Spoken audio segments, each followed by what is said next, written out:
The sun had not yet fully risen over the endless plains, but the heat was already pressing down like a heavy hand. A small wagon train moved slowly across the dusty frontier trail, wooden wheels creaking, horses breathing hard with every step. This was the kind of journey that tested even the strongest settlers' long miles between towns. Little water, and no guarantee of safety once the trail disappeared into the horizon. Among the travelers was a young woman named Eliza. She wasn't a soldier, nor a frontierswoman raised in the wild. She had come west with hope in her heart, believing stories of opportunity, land, and a new beginning. Life back east had offered her nothing but hardship, and she had chosen to risk everything for something better. She rode in one of the wagons, wrapped in a simple shawl, holding onto a small satchel that contained everything she owned in the world. Her eyes often drifted to the horizon, where the land shimmered under the rising sun. It looked beautiful from a distance, wide open skies, golden grasslands, and freedom itself. But she was beginning to learn that beauty out here often hid danger. The group had been traveling for days when the weather changed without warning. It began as a low, distant wind barely noticeable at first. Then the sky shifted. Clouds rolled in fast, heavy and dark, swallowing the blue. The wind grew stronger, pushing dust into the air, turning the trail into a swirling haze. Horses became restless. Men shouted instructions. The wagons struggled forward as visibility dropped, and then the storm hit. It wasn't just rain or wind, it was chaos. A violent desert storm tore across the plains, scattering everything in its path. The wagon train broke formation. Horses panicked, some breaking free from their reins. Shouts were swallowed by the roaring wind. Eliza's wagon jolted hard as the driver fought to control the team of horses. Suddenly, a violent turn sent the wagon off balance. Supplies tumbled out. Crates broke open. Eliza was thrown sideways, landing hard against the ground as the wagon moved ahead without her noticing. For a moment she tried to stand, calling out through the storm, but her voice was lost instantly. The wagon train didn't stop. They couldn't see her. In the chaos, each group focused only on surviving the storm and keeping moving forward. And just like that, Eliza was left behind. When the storm finally passed, the world was silent again. The sky cleared slowly, revealing a scorched, endless landscape. Dust still hung in the air, drifting like ghostly fog. Eliza pushed herself up with shaking arms. Pain shot through her side. Her water was gone, her supplies scattered, and the wagon train was nowhere in sight. At first, she believed they would return. She waited, sitting near a broken rock formation, scanning the horizon for movement. Hours passed. The sun climbed higher. The heat became unbearable. No one came. Slowly, reality settled in. She had been separated, alone, in one of the most unforgiving places she had ever seen. She tried to walk, but her strength was fading. Quickly, the storm had taken more from her than she realized. Every step felt heavier than the last. The land around her stretched endlessly in every direction, offering no shade, no direction, no comfort.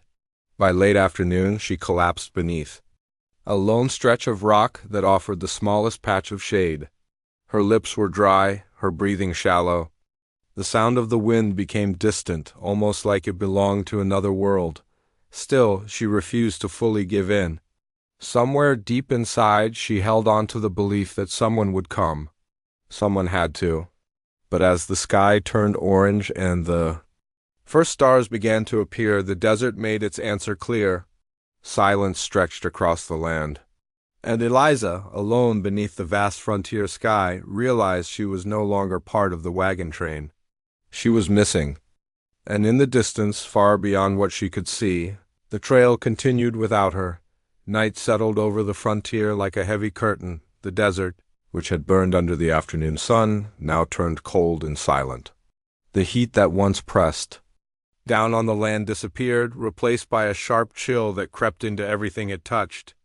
The wind still moved across the plains, but it was slower, now less violent, more like a restless whisper searching through the empty world. Eliza lay beneath the rocky outcrop where she had collapsed. The stone above her offered only partial shelter, not enough to truly protect her from the growing cold. She shifted weakly, her body aching with exhaustion and dehydration. Every breath felt like effort pulled from deep inside her. She tried to sit up again. Her arms trembled. Her vision blurred at the edges. The world around her seemed distant, as if she were slowly drifting away from it. But she forced herself to stay awake. She had learned that falling asleep out here might mean not waking again. The wagon train was gone. She knew it now, not just in thought, but in certainty. The silence of the desert confirmed it more than any words could. No lantern lights in the distance, no sound of hooves, no calls from searching riders. The trail she had traveled earlier that day was empty, erased by wind and dust. Back at the wagon train, things had not gone as anyone intended. When the storm scattered the group, chaos had taken control. Wagons separated in different directions. Horses bolted. Visibility dropped to almost nothing. The leaders tried desperately to regroup the settlers, but in the confusion, no one could account for everyone. They believed Eliza was still in one of the wagons behind them, and as the storm intensified again briefly before fading, the group made a difficult decision: move forward to safer ground before nightfall. They told themselves they would come back for anyone missing once they reached shelter, but the desert does not always allow second chances. By the time they reached a safer ridge hours later, the storm had already erased much of the trail behind them. Tracks were buried in shifting sand. Markers were gone, and the memory of exact positions had blurred under panic and exhaustion. One by one, assumptions replaced certainty. She must have been in the second wagon. No, I saw her in the third. Maybe she rode ahead with the scouts. But none of it could be confirmed. And so, as often happened on the frontier, uncertainty turned into silence. The group convinced themselves she had either been rescued by another wagon or had somehow found safety on her own. It was easier to believe that than to turn back into dangerous terrain at night. So they did what many had done before them on the frontier. They kept moving. They told themselves they would report it in the next settlement, that someone would search later, that help would come from elsewhere. But the truth was simpler and harsher. Survival in the wilderness often forced people to choose between responsibility and forward movement, and forward movement usually won. Back on the trail, Elisa had no knowledge of this. She only knew that she was alone. She pulled her shawl tighter around herself as the temperature dropped further. Her satchel was gone, lost during the storm. She had nothing to drink, nothing to eat, nothing to use for warmth except the clothes on her back. Her thoughts drifted between hope and fear. At first, she believed she would be found quickly. The wagon train couldn't have gone far. Someone would notice her missing. Someone would return. But as hours passed, that belief weakened. She tried calling out once, her voice cracked and weak. "Hello?" The wind answered instead, brushing through the rocks like a distant sigh. She tried again, louder this time, but her strength failed halfway through the call. Her voice dissolved into the empty night. Above her, the stars spread across the sky in endless patterns, beautiful, indifferent, and far away. The same sky that guided travelers also watched silently as they disappeared. Eliza hugged herself tightly, trying to preserve what little warmth she had left. Her body shook, not just from cold, but from exhaustion and fear. Her mind drifted between wakefulness and slipping unconsciousness. She thought of home, of the life she had left behind, of the reasons she had come west. They felt distant now, like memories belonging to someone else, and somewhere deep inside, a final thought formed: not panic, not despair, but a quiet, fragile hope. If she could just survive the night, maybe morning would bring something different, a sound, a traveler, a sign of life out on the frontier. Hope was always dangerous, but it was also the only thing that kept her breathing. The sun had fully risen now, turning the frontier into a vast sheet of gold and heat. What had once been a soft morning glow hardened into a harsh, unrelenting brightness. Shadows shrank beneath rocks. The air shimmered slightly above the ground, as if the earth itself was breathing out warmth. Out here, Daylight didn't comfort, it exposed everything. Caleb Hayes worked quickly. The moment he realized the young woman was stable enough to survive the next hour, his focus shifted to immediate survival. On the frontier, hesitation could turn a rescue into a recovery, and he had no intention of letting that happen. He moved with practiced efficiency, gathering what he needed from his pack. A small canvas tarp, rope, and a folded canteen. He wasn't building anything permanent, just enough shelter to protect her from direct sun. The rocks nearby offered partial shade, but not enough. Caleb anchored the tarp between two uneven stone edges, tying it down carefully so it wouldn't collapse in the wind. The structure wasn't pretty, but it was functional. "That'll have to do," he muttered. Behind him, Eliza remained still. Her breathing had improved slightly after the water, but she was far from conscious. Caleb checked her again briefly, noting the faint movement of her chest. She was holding on, but barely. He adjusted her position gently, making sure her head was elevated slightly to help her breathe more comfortably. Then he placed his coat under her shoulders for support. The desert wind shifted again, carrying dry dust across the ridge. Caleb turned his face away instinctively, squinting toward the horizon. That's when he noticed it. A faint line in the distance, barely visible, almost swallowed by heat haze. He narrowed his eyes and stepped higher onto a nearby rock for a better view. Wagon tracks. Not fresh, but not ancient either. He studied them carefully. They cut across the land in a direction that didn't fully match the terrain's natural flow. That usually meant panic movement or emergency rerouting. His jaw tightened slightly. So there was a group, he said under his breath. He followed the line visually as far as he could see. It stretched toward the northeast ridge-rough terrain, harder to cross quickly on foot or horseback. If the wagon train had moved through there, they would have done it fast. And likely in disarray. Caleb dropped back down and returned to Eliza's side. "You're not far from them," he said quietly, though she couldn't hear him, but they didn't look back. He didn't say it with judgment, just observation. Out here, decisions were often made in moments of fear and survival. People didn't always choose wrong. They simply chose what they thought would keep the most alive. Still, that didn't change the outcome for her. Caleb checked the sky again. The sun was rising higher, and the heat would only get worse before it got better. If she stayed here too long, even with shade, she would not recover. He needed water.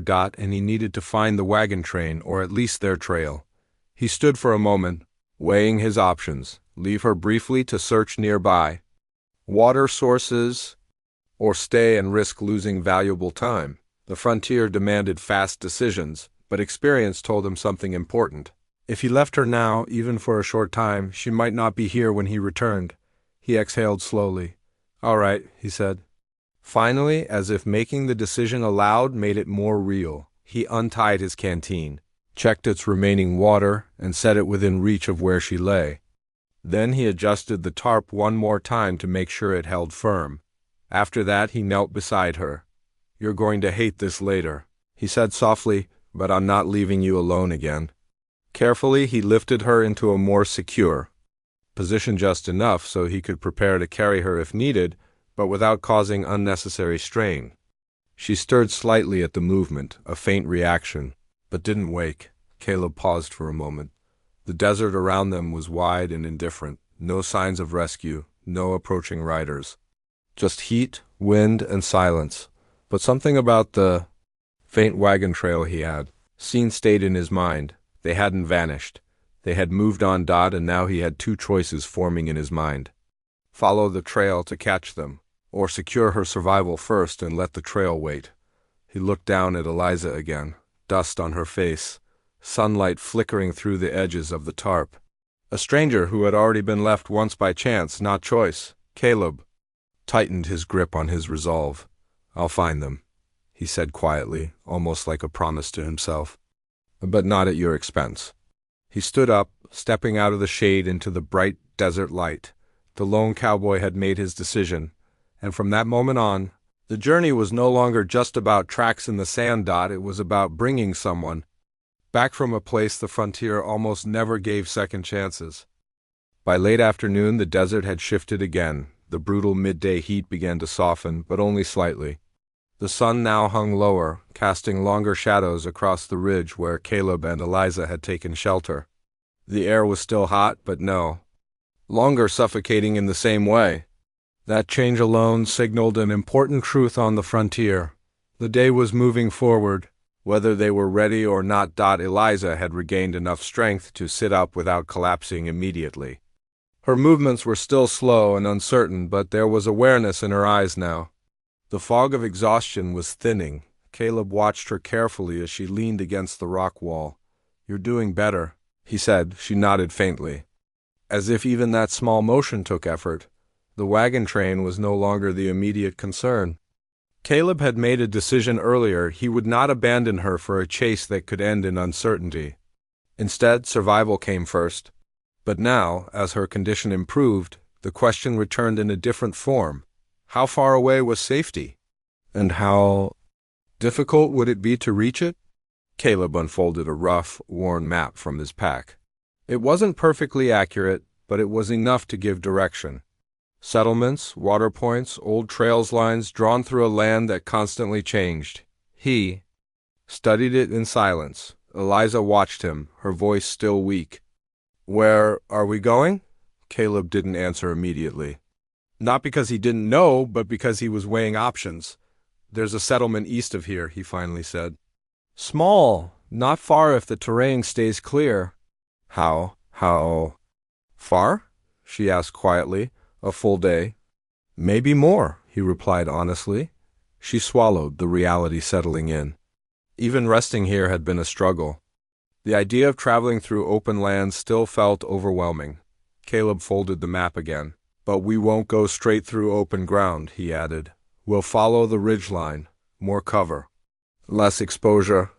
The ridge route was safer, but not easier. It meant uneven terrain, loose rock, and slower progress. It also meant staying alert for longer periods. Because visibility was reduced and footing was unpredictable. In the frontier, safety often came at the cost of speed. Caleb began preparing immediately. He packed their limited supplies carefully, water first, always water. He checked the condition of his horse, Rowan, ensuring the animal was steady enough to carry extra weight if needed. Then he returned to Eliza. "Can you stand?" he asked. She hesitated, then nodded slowly. He offered his hand and she took it. With his support, she managed to rise. Her legs shook slightly, but she stayed upright this time. "That's progress," Caleb said calmly. "They didn't rush." Caleb understood something important about recovery. Pushing too hard too soon could undo everything. Once she was steady, he guided her toward Rowan.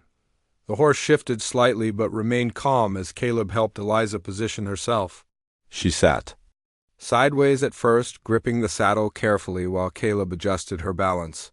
"You'll need to hold on," he said. "I will," she replied softly. He tied their remaining supplies securely and checked the path ahead one last time.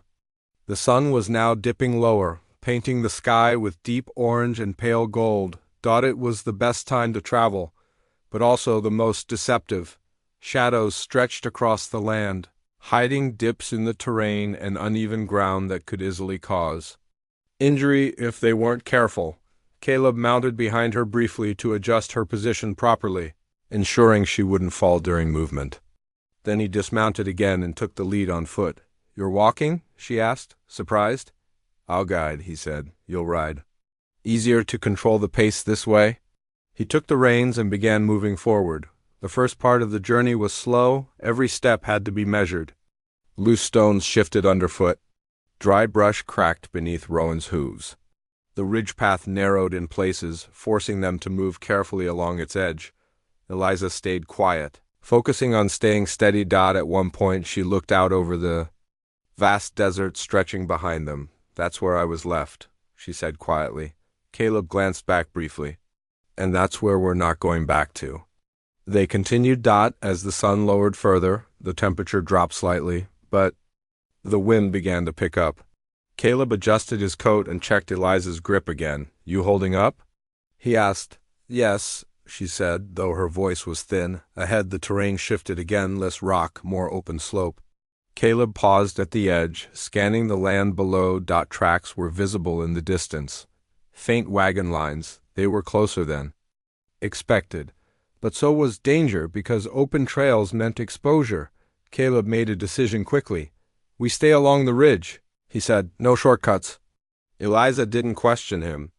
She trusted that every choice had a reason behind it. As they moved forward again, the wind carried a distant sound, faint, almost lost in the air. Caleb stopped briefly. He listened. It wasn't close enough to identify, but it wasn't nothing either. Movement in the distance. Possibly the wagon train. Possibly something else. The frontier rarely gave clear answers. Caleb tightened his grip on the reins. "Stay alert," he said quietly. Eliza nodded. And together they continued along the ridge, moving carefully through a land that offered no guarantees, only distance, danger, and the hope that the next horizon would finally lead them somewhere safe. The sun was sinking low when the first signs of civilization finally appeared. At first, it was only a shift in the landscape, less wild, less untouched. The endless ridges of the open frontier gradually gave way to faint wagon ruts that were more defined, more frequent.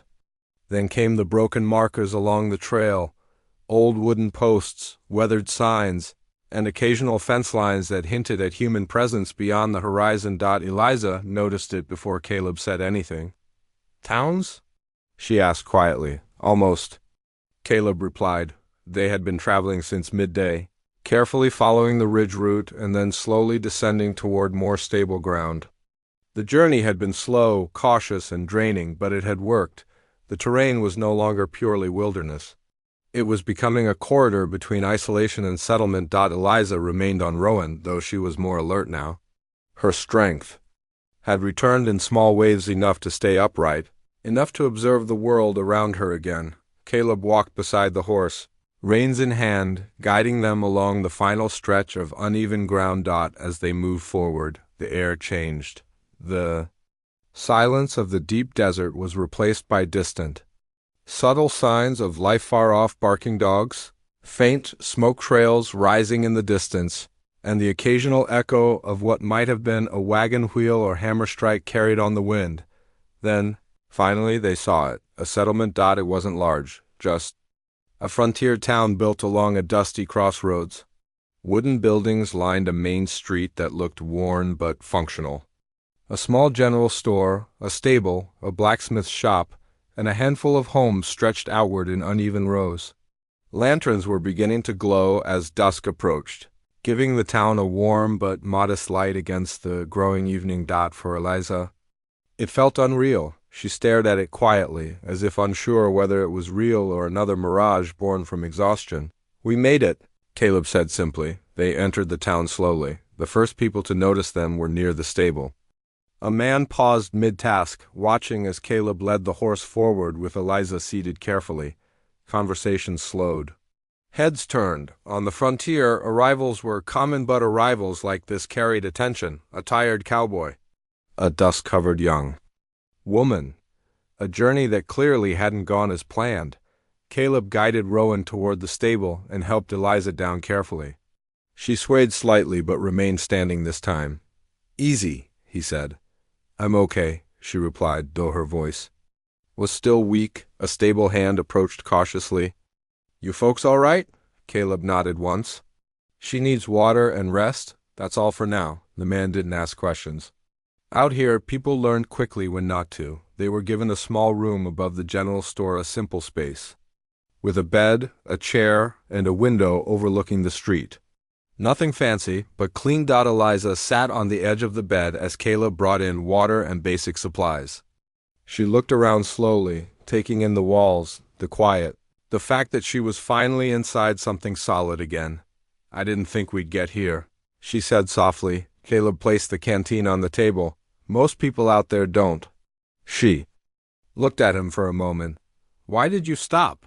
He paused slightly at the question. It wasn't accusatory. "Just honest curiosity. Because you were there," he said simply. "And no one else was." The answer hung in the room without needing elaboration. Outside, the town continued its quiet evening rhythm.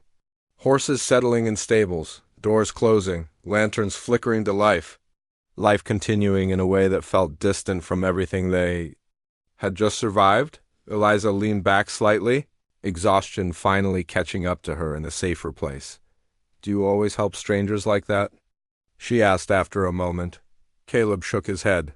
No, that made her glance up. He continued, most people don't end up where you were. A silence followed, not uncomfortable, just heavy with understanding. Eliza looked out the window. The sky was turning deep blue now, stars beginning to appear above the town's faint glow. I thought I was gone, she admitted quietly. Caleb stood by the door for a moment, watching the street below. You were close, he said honestly, but you're not. For the first time since the storm, Eliza let out a slow breath that wasn't tied to survival, not relief exactly, but something closer to it.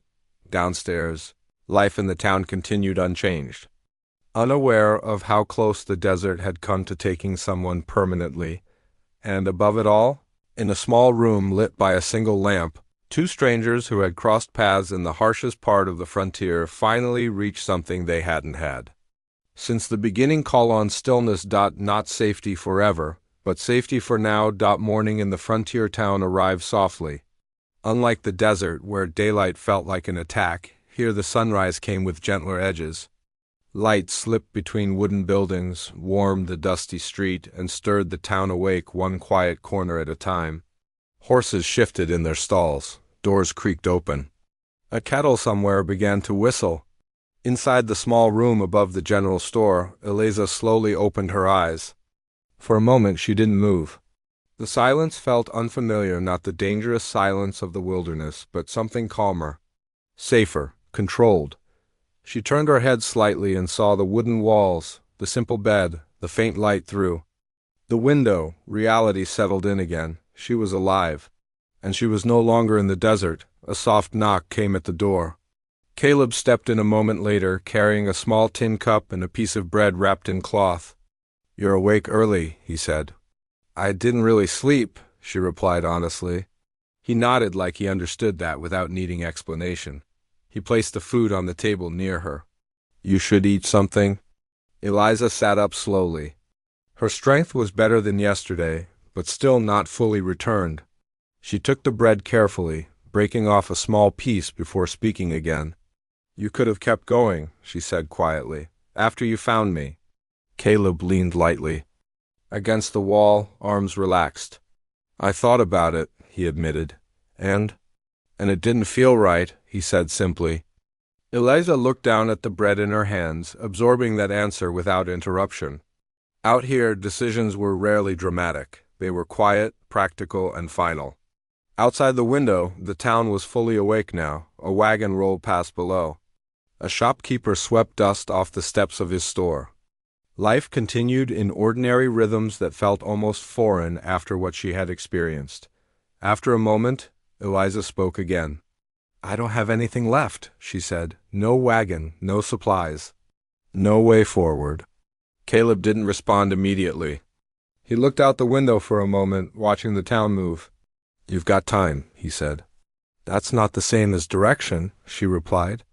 He finally turned back toward her. No, but it's enough to start with. Silence followed again, but it was different now, less heavy, more thoughtful. Eliza stood slowly and walked to the window. The sunlight touched her face, and she didn't flinch from it. The desert had burned fear of light out of her in a way nothing else could. Below, the town was small but alive, not perfect, not safe in every way, but stable. I don't know how to rebuild from nothing, she said. Caleb moved closer, stopping beside her but not crowding her space. Most people out here don't start with something, he said. They start with nothing. That's normal. She glanced at him. You make it sound easy. He gave a faint, almost tired smile. It's not. You just keep going anyway. Later that morning, Eliza went outside for the first time on her own. The street felt different under her feet, solid, predictable.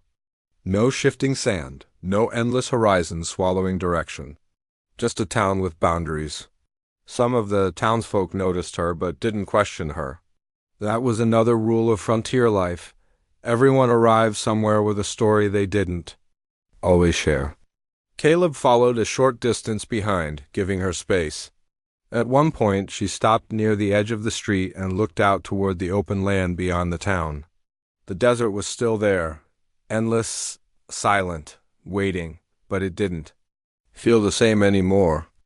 I thought I wouldn't survive it, she said quietly. You almost didn't, Caleb replied honestly. She nodded slowly, accepting that truth. Then she looked back at the town. But I did. A simple statement, no celebration, no exaggeration. Just fact. Caleb stood beside her now, both of them facing the same direction.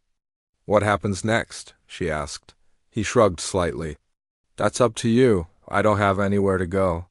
You're already somewhere, he said. That's the start most people never get. A long pause followed. Then Eliza spoke, softer this time. If I stay, I'll need work. Something to build on. Caleb nodded. There's always work in towns like this. She turned to him. And you? Are you staying? He looked out toward the road leading away from town, the same kind of road he had always followed.